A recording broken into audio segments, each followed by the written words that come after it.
was parody and what have you. I wasn't going to take that, and so I basically pointed out, how false that narrative was, and went and tweeted about it. That's like, whatever, the last day or so of stuff going on. Personally, I think there is a broader problem, and the broader problem is essentially that thanks to social media, as well as, obviously polarization, so these are all topics that thousands of people have written about, but M. Guri, I'm not sure if you guys know him. I think Martin Guri has written a book called The Revolt of the Public and the Crisis of Authority in the New Millennium, right? And essentially his idea is smartphones are essentially just destabilizing society. It's like it's a combination of many different innovations at the same time, but one of them is like the printing press. And so, people have talked about this, how, there's filter bubbles and whatnot. But the big thing is it's filter bubbles plural as opposed to singular. Rather than the single filter bubble of 1950, where you just had ABC and CBS and NBC, we now actually have, and so it's very, homogeneous country. You have one telephone company and, 2 superpowers and 3 television stations. Now you have multiple narratives. And that's not just, Democrat, Republican. Of course, there's keto versus sugar. There's, a high carb diet. There's many of these other kinds of alternative narratives out there. And whereas before is something where you just get everything as a package. Now people are mixing and matching their ideologies and what have you. And we're in this kind of transitional time. And I don't think that we can put Humpty Dumpty back together again exactly the way it was before. I think we need new mechanisms for truth, like decentralized truth. And there's a really important book by 2 former Wall Street Journal journalists. Actually, one is still at the Wall Street Journal. His name is Paul Vigna. We should actually invite him to Clubhouse. The other one is Michael Casey. And the book's called The Truth Machine. And essentially, it talks about cryptocurrency and blockchain, but it's an angle on Bitcoin that I don't think most people really think about too much, which is that Bitcoin's a $100 billion, basically decentralized database.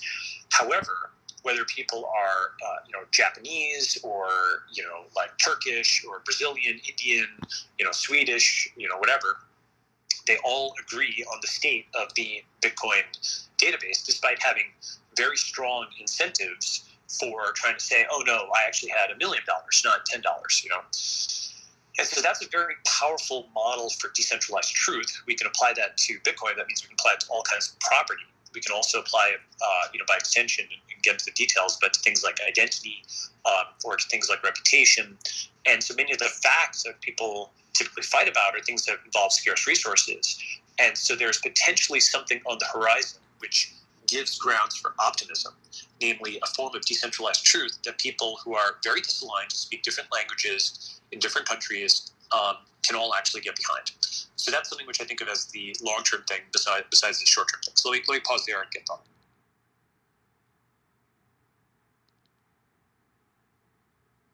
Okay. That was very, high level. I think I appreciate that. That just blew my mind. But I think where I was at earlier, Balaji, was okay, there seems to be a conflict here that needs to be resolved. An overall, overarching, cultural conflict that's playing out between the coverage, who's being covered, how they're being covered, and then how that plays out. From the way that headlines become the way that they are, to how the stories are written. I've grown edgier over the last few weeks because I've got a couple of friends who in very high-profile stories have had their lives destroyed. And at the same point in time, I have a bent towards wanting there to be a strong, free individual press because that is what's healthy for democracy. And the conflict that I see on both sides, for me, I felt how unhealthy that is. I've seen people's lives materially ruined by what I feel is agenda-driven reporting by individuals. I can't blame the entire institution. I can't square the circle around those two things. The fact that we need the press to function we need the press to be generally trusted in the culture as an arbiter of what's happening and as a source of what balances or at least helps us as a populace balance the power dynamic that exists between the people and the institutions. And at the same point in time, watch as reporting becomes quasi-entertainment, and reporters, more and more reporters are becoming entertainers.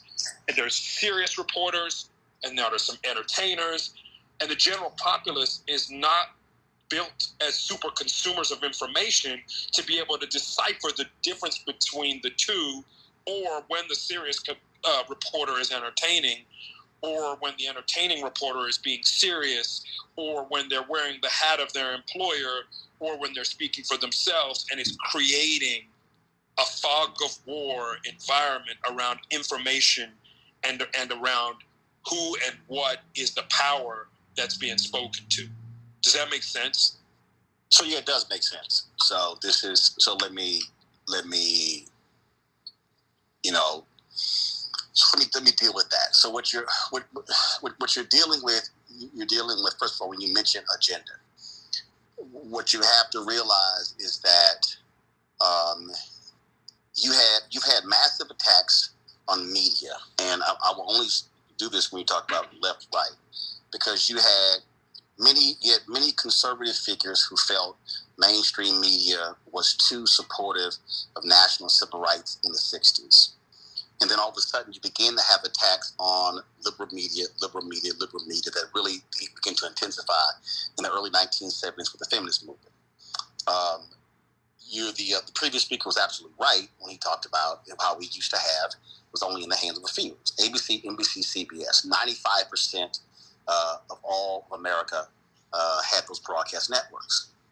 And then what happened was that played a huge role in what you're dealing with today. You had Reagan gets elected, and then he leads getting rid of the fairness doctrine.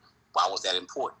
Because the fairness doctrine said you couldn't have a person on one side speaking on an issue. You had to have somebody on the opposing view. The fairness doctrine, by getting rid of that, unleashed conservative talk radio. So what you then had was you had loads of opinion. It saved AM radio, but then you had no obligation to have the other perspective. You used to have a significant number of public affairs programs on radio stations. Then they pretty much got buried on Sunday mornings at 6 o'clock in the morning, and nobody began to listen to it. The FCC became toothless. And then what you then had is and then to your point about the entertainment piece, then you had the explosion of entertainment journalism. So what ends up happening was Rush Limbaugh he's media. Well, no, he's a media personality, but he's not a journalist. And then somebody said, well, wait a minute, but he's the same as the person who's a reporter for the New York Times. It's not. And then as you were talking, you use words like reporting and serious reporter, and then you have what's non-serious. Well, here's the problem. People use phrases such as, well, how can you give your opinion? You're not a journalist. Well, first of all, journalist is an umbrella term. So at a newspaper, the person who's the editorial page editor and the Metro columnist, they're journalists, but they are columnists. The person who's a copy editor is a journalist. The person who's a general science reporter, a journalist. And so what has happened is, to your point about how people can't figure it out, the lanes have gotten so crossed. The lanes have, it's like imagine a 6-lane highway and folks are driving east-west instead of driving north-south. And so now you're at the point where you probably begin to lose credibility, but the public then begins to say, okay, I don't know who the fuck to believe. So then it doesn't help when journalism begins to make serious errors and then your integrity begins to get questioned because you screwed up with a particular story. And now the thing is all over the place. So now of course you throw in what happens with social media, then everybody's a reporter, everybody who was a blogger, not everybody's writing, but truth be told, they're not actually reporting. So let me add this point in. Let me add this in, Roland. Let me add this in, Roland, for context. When it comes to our industry, Roland, specifically how the tech industry is covered, there's a really, really toxic dynamic that exists right now. And there's a few things that drive it that fit. Some of it fits inside of what you just described, which is one, we talked about this earlier, by the way. There were some very, very impactful stories around abuse inside of very fast-growing tech companies that proved to be very valuable stories that stopped that abuse from happening. Because those stories were so popular and drove so much traffic, they also created a market for more of those stories, which created a pressure on many reporters to find the next one of those stories inside of a fast-growing tech company. And because those stories play really well on Twitter, especially around protecting vulnerable people, there has been kind of an influx of takedowns. Some of them very warranted and valuable and helpful of protecting people.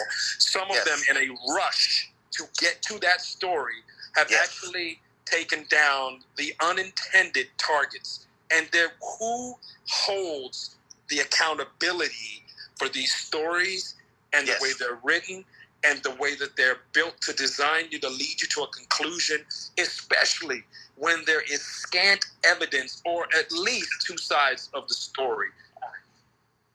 So I'll help you out. So what actually guys, can I say something? Like my heart is like beating out of my chest right now, but I feel like this is important to say, and Sonal inspired me. Sonal is like an inspiration to me of doing and saying the right thing always. So I feel like I have to say this, but you know, Taylor just came up here a moment ago, and there's a lot of people in this room right now at the stage crew, and I think she had something likely she wanted to say before she left, but I think because of the people in this room and the people being added to the speaker section, maybe she didn't feel super safe. And so I do want to make sure that's like noted. That's not, we want to keep this a safe space for women to speak. I agree, Shweta. That's a great call out. That's a timely call out. So, Shweta, how do we understand why you would think this is an unsafe place for women? Like, exactly. How do you get there? Like, why is there's this assumption that this place isn't safe for women all of a sudden? Well, like, no, that's just a weird thing to say. I don't think so. I think it was an acknowledgement of the context around what may have been the environment when Taylor joined, and then what the environment became when she prepared to contribute. I think there also needs to be recognition of, you know, what Taylor's likely been seeing from her perspective. And not to say that her perspective is the only perspective, but I think today in particular, she's been bombarded by a particularly nasty and toxic tone. And so I can understand what Shweta's saying, and I think it's a worthwhile call out. Can I add one thing? Here's the deal. I don't know who Taylor is. I don't know what happened. So I have no idea what you're talking about. No, that's what I'm saying. So that's why I'm like, I have no idea what you're talking about. So there are several moderators, and the conflict that existed, just to get the elephant out in the room, and let's just say this, is Taylor joined the stage. The conflict has been primarily between Taylor and Balaji. And when Balaji was invited up to the stage, Taylor didn't feel comfortable anymore, and so she left. That's what Shweta is saying. I get that she has the right to leave, and you have the right to come up. And what I want to do is open up space for her to know that she was able to be heard and give her side of the story as well if she wanted to. And I don't think anybody up here is ever going to allow someone to be bullied or I agree. 100%. So I don't think anybody up there. So I just want to be clear. Taylor, this is the opportunity to talk to Balaji. If she wants to talk to Balaji, he's in the fucking room right now. Yeah. If that's the issue, he's right fucking there. It's also where to be. I just want to point that there was another conversation a few days ago when Taylor was in the room and Balaji was in the room, and he left before they could have a conversation. So I understand, especially after having the kind of day she's had, if she doesn't want to be up. But why talk all this shit on Twitter and then leave the Clubhouse? He's right here. Yeah, like, and maybe they should have a private conversation, which per her tweets she's not been able to have. But she's happy to have the conversation on Twitter,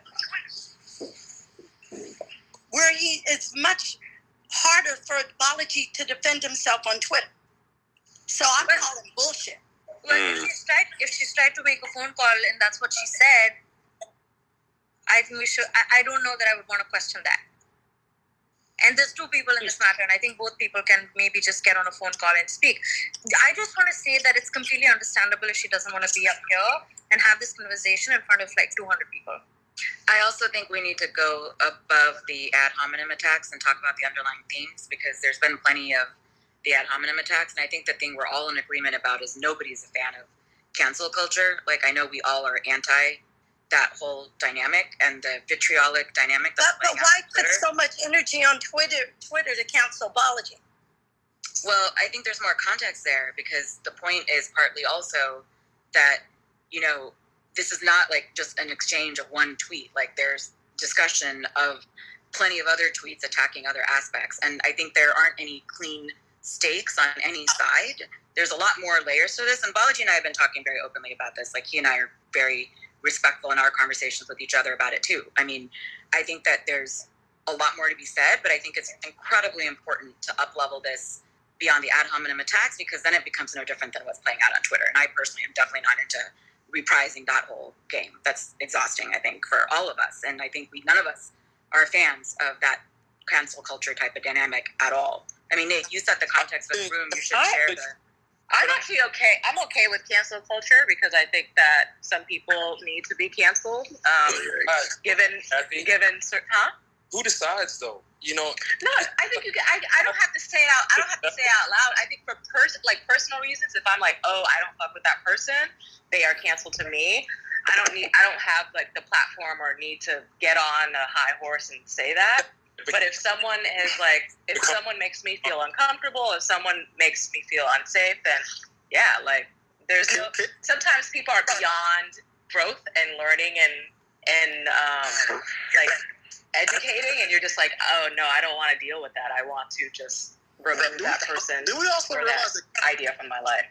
Do we also realize that cancel culture ain't new? Cancel culture has existed for a long period of time. A politician does something, and guess what? They get their ass voted out, or they're forced to resign. You have individuals who have done stuff in the 60s and 70s, and that offended that people objected to internally, externally, and then they left. So cancel culture is not new. It's just simply what has happened now is you have external people who are out there. But when Texaco had racism, when audio tapes were discovered, guess what? That was cancel culture. Yeah. When people but the difference is, Roland, the truth. The truth hasn't even put his shoes on by the time the lie has gone around the world 3 times. And so the problem with cancel culture at the speed of internet is the mob has already come to a conclusion before anybody has ever had any chance to really get down and dig into this. And I think where the frustration exists, I just want to say this real quick.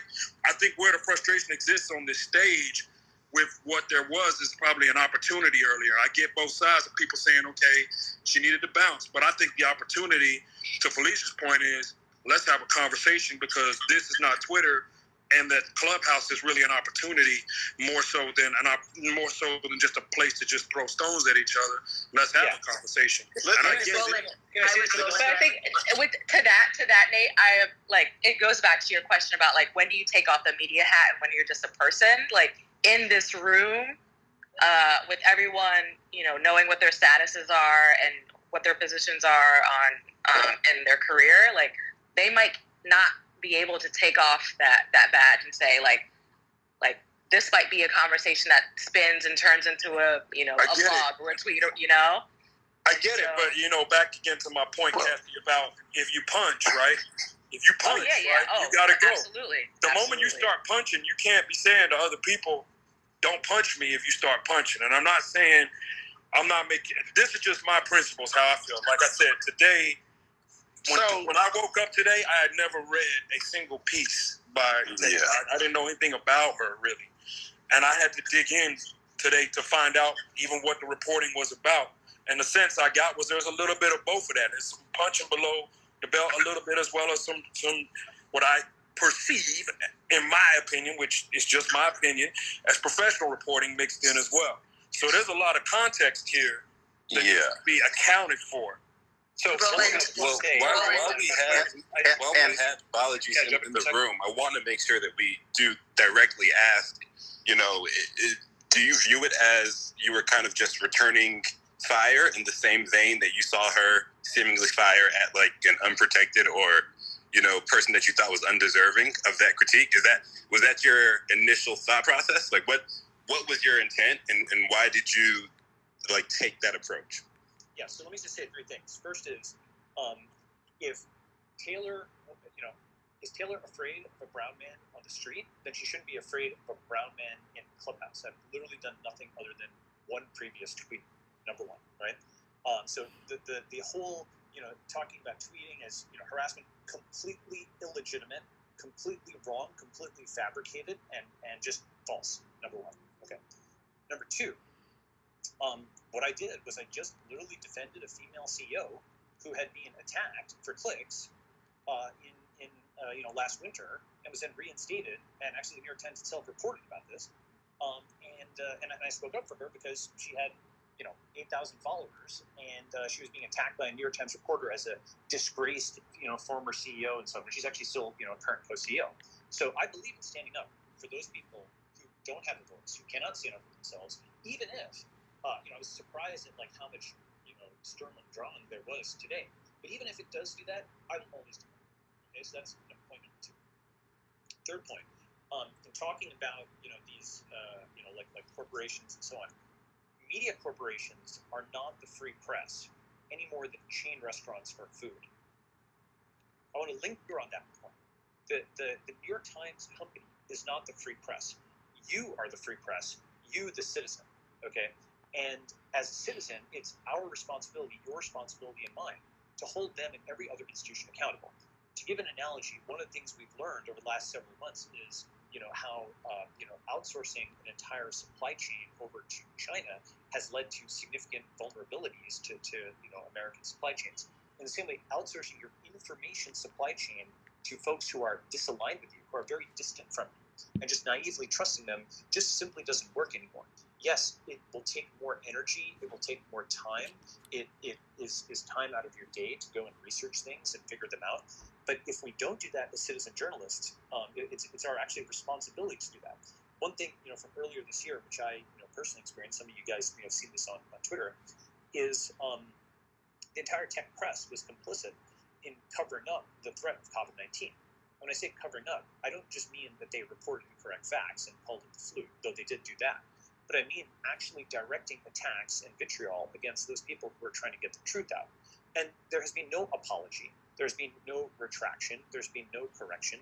They're simply not incentivized to do that because their business model is literally marketing themselves as the truth, the capital T truth. That's in New York Times advertising campaign. They actually call themselves the truth. Now, they are not the truth. Mathematics is the truth. Experimental reproducibility in science is the truth. And the issue, though, is that because they market themselves as the truth, well, the truth doesn't get corrected and then corrected and then corrected again. Mm-hmm. So they institutionally resist correction. And I think we just need a completely different model. And there's other models of truth, just to give a few of them. First, on what's that? To give a few of them. First, on GitHub, for example, there's a model of iterative truth where even the most sophisticated application you've seen, like the Linux kernel, for example, has thousands of open bugs, right? It's constantly being edited, constantly being upgraded, constantly being improved because it doesn't call itself the truth. It acknowledges its imperfection and it's a work in progress, number one. Number two, there's a venture capital model, which is, okay, I may not get everything right, but I try to get the big things right. So that's, truth in a different way in terms of, like prediction, right? And these are different models for truth. And then, of course, there's a third model, which is crypto, and that's decentralized algorithmic truth, where you use cryptography to check things and so on, right? These are different models for truth that are extremely different than the East Coast model of respect my authority, right? That's over. No, so, Balaji, I got a question for you on this. I just got a question for you. As we opened up the room, and I said, one of the things that has me extremely angry is that I have two friends, one of them a female CEO that's literally saving lives in her company, get removed over anonymous allegations that were then carried by the free press, our free press. And this is something where I'm asking if there's an accountability model. Which one of these three that you just mentioned actually provides an accountability model? Because if we are where we are, as Roland has said, and as you have said, if we are where we are, then there needs to be another accountability function that didn't exist before that stops all of these things happening from destroying people's lives before the truth even gets its shoes on. I've been angry for 2 weeks about these two firings. One of these people had their entire lives ruined, their children threatened, their husband's job was even threatened, disconnected her phone, was in a very bad mental place, and all from anonymous reporting, all from sourcing that there's a motive behind why the allegations even happened, because the person was an underperforming employee that was fired. There was two sides to this story, and there was no investigation. It was just a story. How do we check to find the balance between the free press speaking truth to power and limiting abuse, and the free press being abused itself and being used as a tool for vindictiveness? How do we create the new accountability function? Which one of those three is it? So can I weigh in right here? Because again, I have no idea about any of this. So here's the deal. I am, just for everybody to understand, my media background goes back to the age of 14, to the last 37 years. I know nothing about this fight. So while all y'all were talking, I'm looking at all these tweets. Okay, I don't know anybody on this story. Here's the most basic, fundamental issue here, and that is this here. And I just looked it up. Taylor Lorenz is a reporter. Okay, I have not read her work, but when you are a reporter, there's a different standard for you as a reporter than you are a columnist. A columnist, by very nature, they are subjective. They get to make subjective arguments. They don't have to make objective arguments, but it still must be rooted in truth. As I'm looking at this whole deal here, I'm just reading this tweet that set Balaji off. When you're a reporter, and you can use disgraced former CEO, that's fine. But when you go into this ranting on IG stories about the media, her posts are incoherent, and it's disappointing to see a woman who ran a luggage brand perpetuate falsehoods like this about an industry she clearly had zero understanding of. This reporter has crossed the line into editorial. They are not reporting. They are, now reporting is Steph Curry, former CEO of Away Luggage, is making these posts and alleging this. That's reporting. She crosses the line into editorial. Balaji offers a response to it, and then all of a sudden, that then goes into, oh my God, he's attacking me. Now, as a journalist, I understand the moment I'm writing stories about people, or I'm writing columns, or I am beginning, and folks, you understand, I wrote my first column when I was 17. I got letters. I got hate letters. I wrote a column at Texas A&M saying the Texas A&M band should stop playing the song Dixie. They blew up my answering machine. The moment you cross the line into editorial, you have to expect criticism. What you can't do, and this is what I'm seeing, and again, I know nobody, you can't do the dance of, I get to hit somebody, but you can't hit me. This is what I'm talking about. But you can't hit me. Talking about. So, exactly. So my problem is, again, and if she was on here, I would tell her, you can't swing at somebody and then get angry when someone else objects. Now, if she is being harassed, if she is getting death threats, that crosses the line. But you have to expect criticism when you give criticism. And journalists, I don't care if you're a woman, I don't care if you're black, I don't care if you're Asian, doesn't matter. And there are and understand, there are a couple of extremely prominent black reporters who have won Pulitzer Prizes. I watched young journalists. I watched two of them offer commentary on some issues on social media. I went to them privately and I said, hey, I need the two of you to delete those posts. You have crossed the line into editorial. And if you do that, there are going to be problems with your employers because you have to maintain I said, now me, I was a syndicated columnist for a decade. I've already crossed that line. And both of them said, Roland, you're absolutely right. Thanks for being a mentor. I'm deleting it. That's what I see right here. And I would say, and then the New York Times editors, what they should do, this is why you have journalistic standards in newsrooms, they should go to her and say, you are giving your opinion on matters. You have crossed the line outside of being a reporter.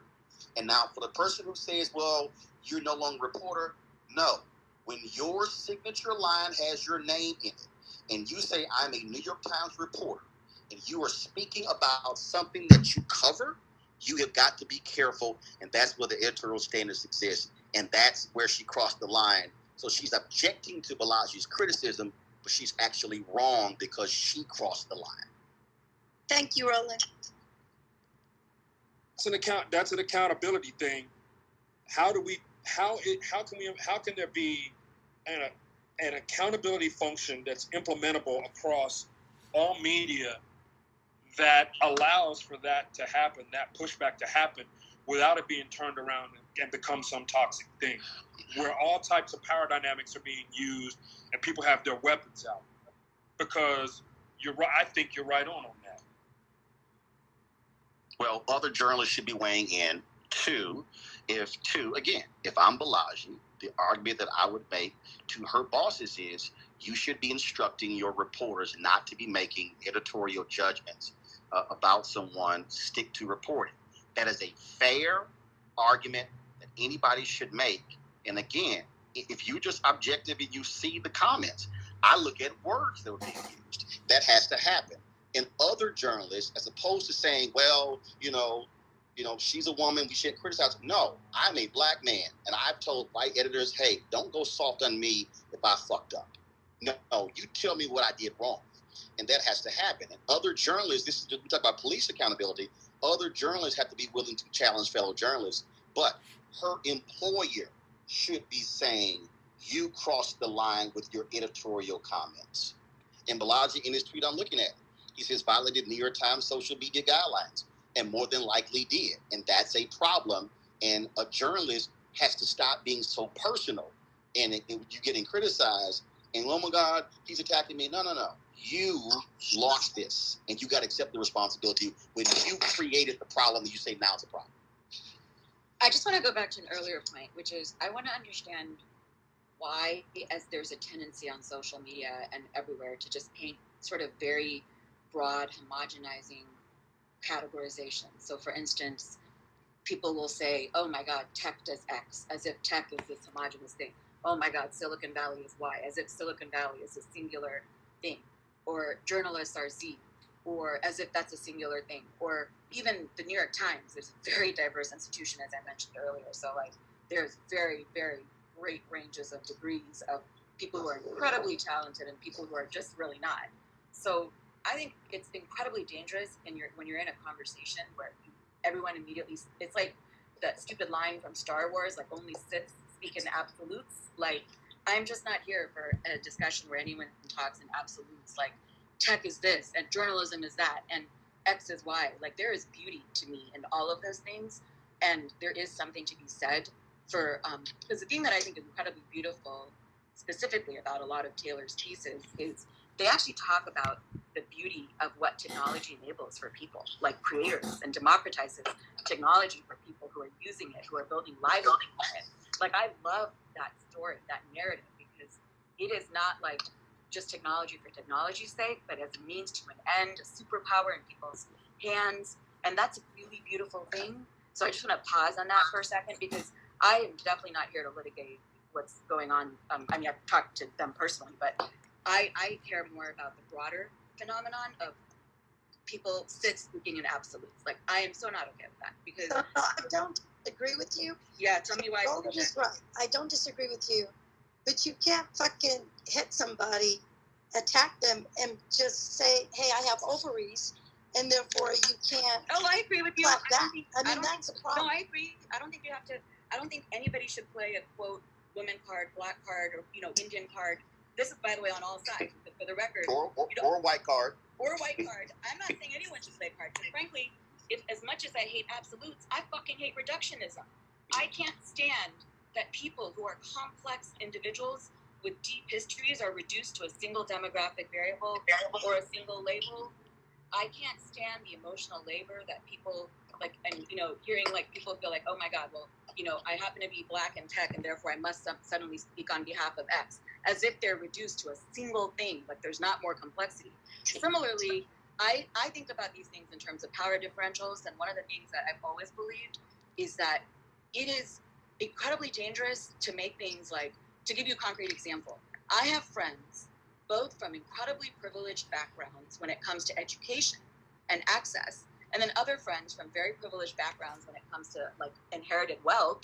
And then I know people who didn't have any of that, who are white and who came up by their bootstraps because they fucking worked their asses off to get to the top for what they did, and power to them. So that is a different power differential than, say, a friend of mine who might be from an Indian family who comes from a very rich inherited wealth and an Ivy League education. So I'm just saying we need to have more nuance in these dialogues, and I am not okay with the lack of nuance. But I want to give you a power dynamic. I don't think there are any bootstraps. They don't really exist. What do you mean by that, Kathy? What do you mean by that? I think people can work hard, but there are systems that are in place that disfavor. New York Times. Speaking of New York Times, did a piece I believe last year of how even poor, uneducated white men could surpass in their wealth from compared to educated black men.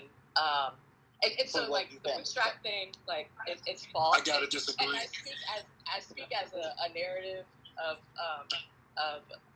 parents who are Haitian immigrants working for, you work really hard, and that's the thing. Sometimes people are lucky, but it's continually perpetuating this false American dream that struggle and beyond the struggle bus. Can I go back to your power dynamic? And this is why what Balaji has stated and what others have stated, and trust me, folks, I know what my voice can do. I know, because I've done it. I know I can take down people. For my entire career, I've said that whenever there are coups anywhere in the world, there's a coup. The first thing they do is get control of the military. The second thing is media. Not the banks, not the ports, it's media. So I've always understood the power of what we do. So when you talk about power dynamics, when you work for the New York Times, the old gray lady, everything, all of that comes, the power that you wield is substantial. So as I'm reading this stuff, I'm understanding the response and the anger. What I have said to journalists is, always journalists, beware of our power. We have the ability to build people up. We have the ability to take people out. And you can't play with that. And the problem with social media is, and I'll say it, a lot of people get loose with it. And the problem is, you're not talking about food. You're not talking about cooking. You're talking about something that you cover. And that's the danger as a reporter. And that's what I would tell anybody. Be very careful how you build your power, because it is substantial. I also think we have to acknowledge, and I said this before, but we have to acknowledge the potential for the people that we love the most or feel like we know the most intimately to do and cause legitimate harm in another vein. And as much as we might all love somebody's work or know them to be the greatest person around our kids or whatever, that doesn't negate the fact that they can fuck up just as much as anybody else, and they can cause as much harm to anybody else in a different light or from a different sector of their life. Yeah, I think that's right. And look, to Roland's point about objectivity and standards within newsrooms, we talked about this a little bit earlier, how editorial and the reporters' roles have started to meld, especially over the last decade. Certainly I saw that in our lane. And one of the things that I think is interesting topic of discussion is, what is objectivity in news reporting? Every reporter who's ever reported on a story, if they're being honest with you, has an opinion on said story. But they were told as reporters, hey, you need to be objective. So what you're really doing actually then is pretending that you do not have an opinion, attempting to report in a way that appears objective when in fact you do have a subjective viewpoint on that thing. So to Roland's point, when I looked at the exchange today, and I'd mentioned this, when you use language like vicious harassment, again, I don't know the depth of the story, and I wouldn't pretend to, but I would need to see what constitutes the use of that language by a reporter with such a large megaphone at such a powerful outlet to understand whether it was warranted or not. And thus far, I have not seen anything that would indicate to me that that was warranted. And to Roland's point, that platform is the epoch. So if you use that to as you guys mentioned, punch, I think it should be fully expected that you will get punched back. Which is why in the news business you have copy editors who will change your language if they felt it was too strong. But you don't have copy editors who write tweets, and that's the problem. You don't have a buffer. I want to add some context from Silicon Valley as well, which is there's a very protective energy that we send towards founders and founding teams that are building things. It's really, really fucking hard to build things. And the coverage has been it seems to be so one-sided around the people running the companies are all abusers. They're all just trying to get rich. It's all just down, down, down, that it's almost depressing to watch. As someone who's an advocate for people building things, it's hard every day to sit and watch the coverage almost make it like anti-building things. And that, to me, also adds another layer here. The whole entire DNA of Silicon Valley from day one has always been optimism. You can build whatever you want here. No one's, like, the kind of stuff they told you couldn't do in New York, when you were working inside of that bank, you could come out here and experiment or whatever. Or even for look at my own story. Homeless 23 years ago, never stepped foot on a college campus, and come to Silicon Valley and a bunch of people rally around me that I didn't even know and tell you can do it.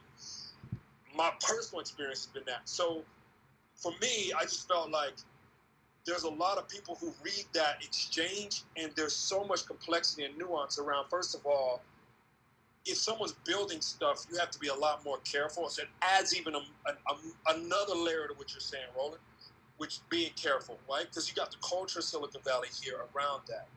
And then you add on all the other things that you're talking about, Roland. And then it gets real messy at that point in time. So I just wanted to make sure I added that context in. I would also say that when it comes to, the focus, because I'm a big believer in building up and not doing takedowns in general. I think it's just a really gross form of anything. I don't personally find any of Taylor's reporting in the takedown category. It's actually very much about celebrating these creators, as I mentioned. But I will say that in general, I do think that there is room for good, honest criticism that's engaging in good faith. Like, that's great. That's dialogue. That's beautiful. That's actually an okay thing. I do agree that there is a mistake, and I think a lot of people have misdiagnosed the problem, as I mentioned earlier, where there is not an auditability, an accountability, a transparency in a lot of the decision-making of how those things get published, and so there is that sort of power. And to me, I agree with what I think Roland said earlier, that this is not anything new. It's always how it's been, because I hate when people blame technology for what is actually a very old thing, especially because a lot of the solutions may be in the very thing that people are often attacking. So I think there is room to reform a lot of that. That said, I do think we have to be cognizant that when we talk about power, it's not just like only journalists have power, don't have power. It's not just like only tech CEOs do and don't have power, or big, packaged good companies have power and don't have power. it's if you are in a position of power, and I feel like a fucking cliche speaking in terms of movie lines, but with great power does come great responsibility.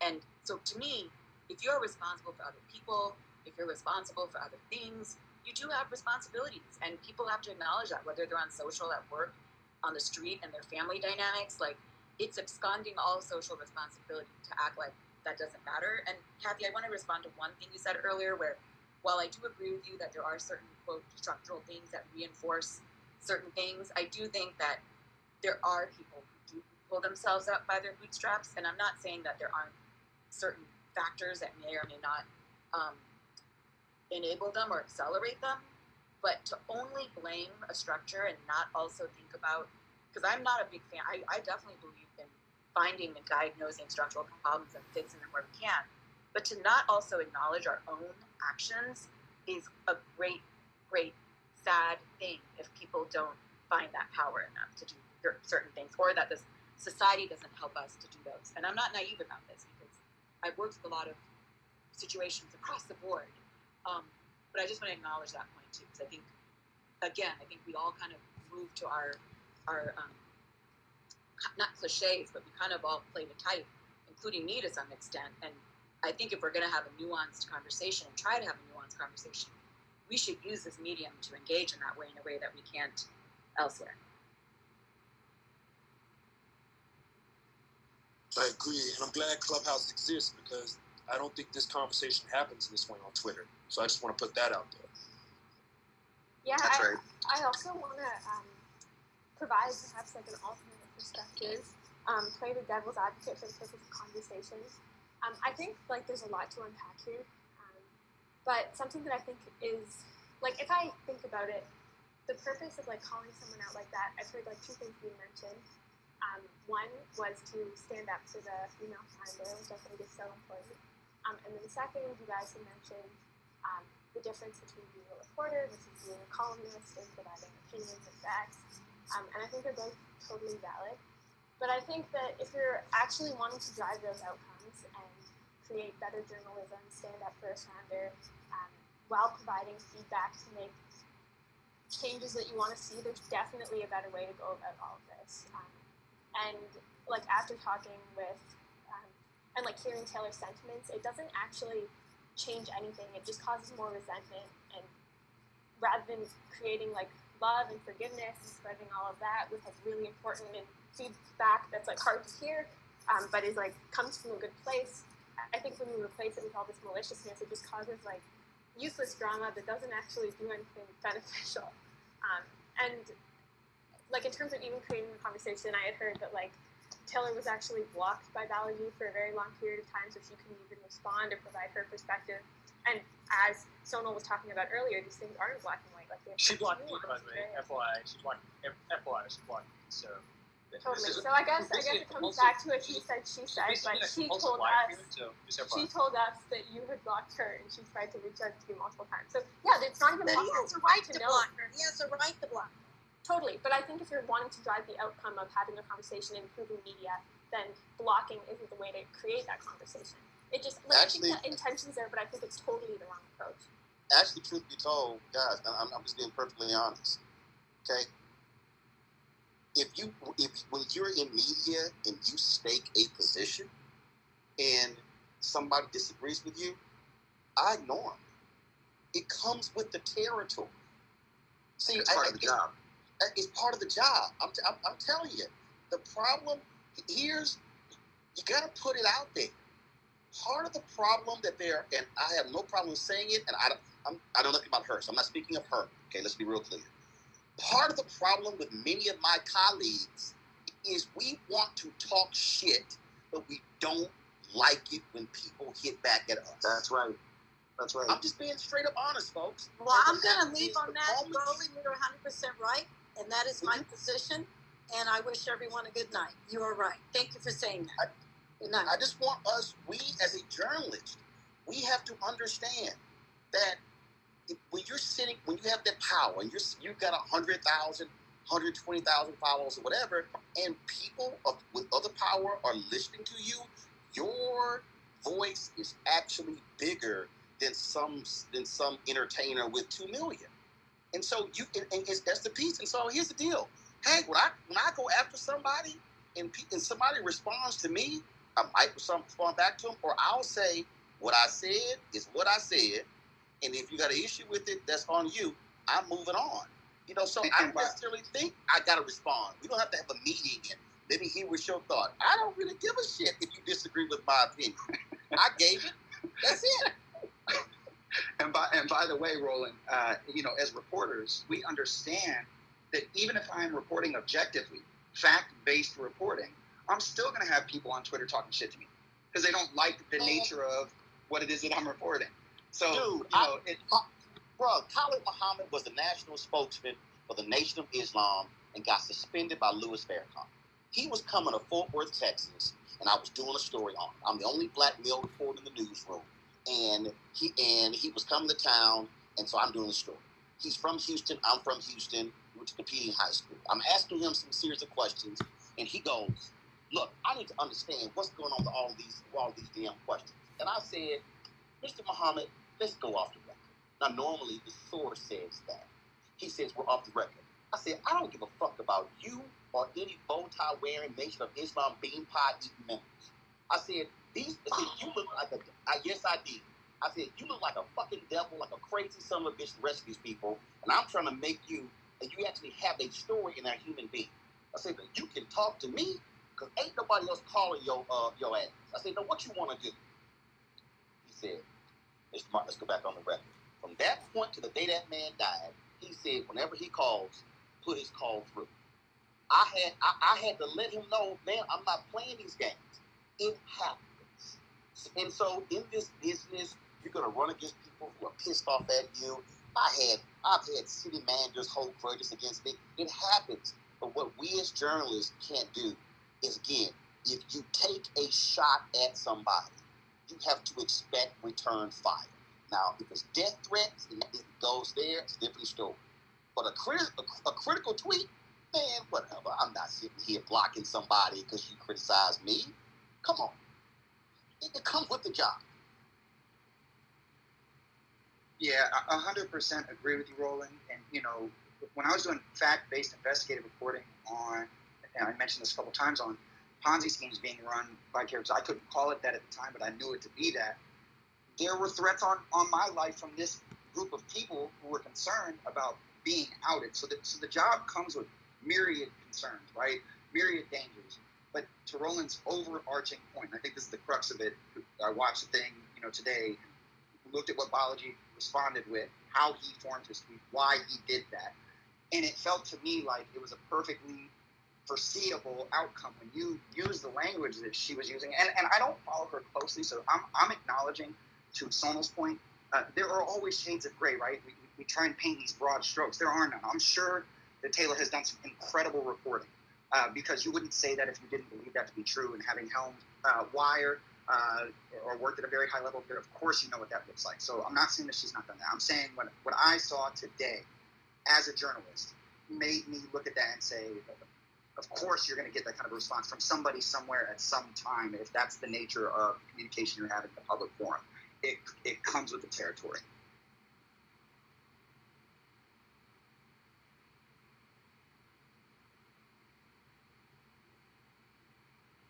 I just want to really try to understand why we have a scenario where if we go to the root of all this, we're talking about morality and ethics around how one conducts themselves. And there's a question that's been put out for Steph Curry, and somehow doesn't apply to the other individuals that are then involving themselves in the conversation, reporting about what's going on, or making a petty argument about it. So when we're critiquing people about their morality or their character or how they behave, but then that individual themselves isn't upholding that, how is that not a double standard? And how is that, the power and responsibility of being a reporter aside, which only amplifies it and makes it worse? It's like, I just am completely lost as to how we allow to be the judge and jury or something to that degree. And I think that, Nate was saying something earlier about, who gets to decide, independent of who gets to decide. it just seems crazy that, we're allowed to have people behind the screen or behind the pin or behind the tweet to be a contradiction. Well, and I'll be honest with you, that is the most difficult thing of being a journalist, where you don't get drunk with your power. You have to know how to use it and be respectful of it and know how to wield it. And look, I got no problem admitting how I've been petty as a journalist. When I covered City Hall in Fort Worth, I had an assistant city manager who was arrogant, who was nasty, who wouldn't return my phone calls. And normally when you write stories, you say, we reached out to so-and-so for comment, they couldn't be reached. But she was so nasty and petty, I got nasty and petty myself. I would put in the story 12 phone calls replaced to her in the 10-hour period, and none were returned. And I did that for like a week. Then her ass finally had a meeting. Because you know what? She looked like a fool saying, damn, the man called you 10, 12 times in a day, you still didn't call him back? Yep, that's exactly why I did it. It was exactly done to embarrass her, because I felt she had got to the point where she was, and I was a City Hall reporter, she was so arrogant about it. And it was like, you are a public servant. You have to answer questions. Okay, I'm going to put the number of times in the story. Now, I knew exactly what my power was. And that's why she picked that phone up and said, fine, let's do a meeting. Because I had to show her. Now, if you take that to a whole different level, and if you're using your power to begin to target somebody, and you are reporting on petty things, very small things, insignificant things, but you're blowing them up into something else, then that's a whole different ball game, and then that's where I think we get criticized. So we have to be extremely, extremely conscious of what our position is, because the public also trusts us. The public says, "Oh, you're the reporter," and so a lot of us take that and have abused it. We absolutely have. Yeah, I think Roland, I think you're like the first reporter that I really like. I mean, I just want to chime in on this. I mean, I know Steph Curry. Damn. And I think, just knowing Steph Curry, I mean, this is like a personal shot about industry. This person has built a company, one of the fastest direct-to-consumer companies built in the last decade.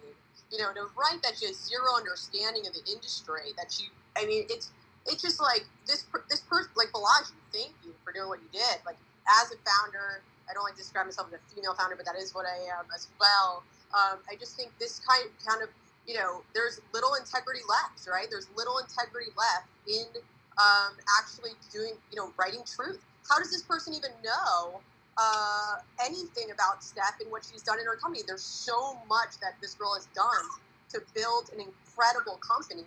And this woman writing about her has zero idea. It's like almost personal what she wrote about her. To Roland's earlier point, sorry, I'll throw this point out there and jump out. To Trina's point and Roland's earlier point, as reporters, and Roland, same thing. Oh, I like 100%. You too. I like you too. Sorry.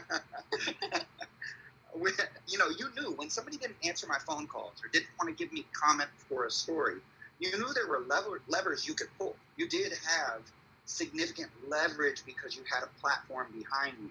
And so for any reporter not to acknowledge that that's a part of their repertoire, that's something that they consider in some way, shape, or form, right? Like some of us use it in a more heavy-handed fashion than others.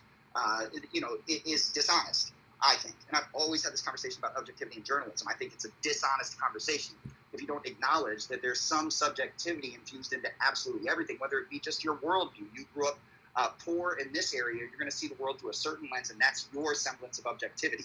And then there's this other subjective determination of what objectivity is, and that's who the editor is, who's telling you what you can and can't say. So I just think it's a really interesting space.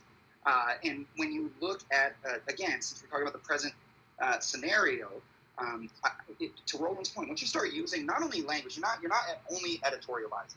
You're being very strong in the way that you're delivering your opinions on people who also, to Trina's point, are known and loved, right? And so I'm not saying that Taylor knows nothing in this instance about what's happening in the way. She's a reporter by all accounts. She's been very effective in a lot of different realms. So it's possible she has relationships that give her information that the rest of us would not have. However, that being said, it's certainly, Tarina, to your point, I think you said it seems personal. I'm not going to weigh in on whether it is or not. But that is, to Roland's point,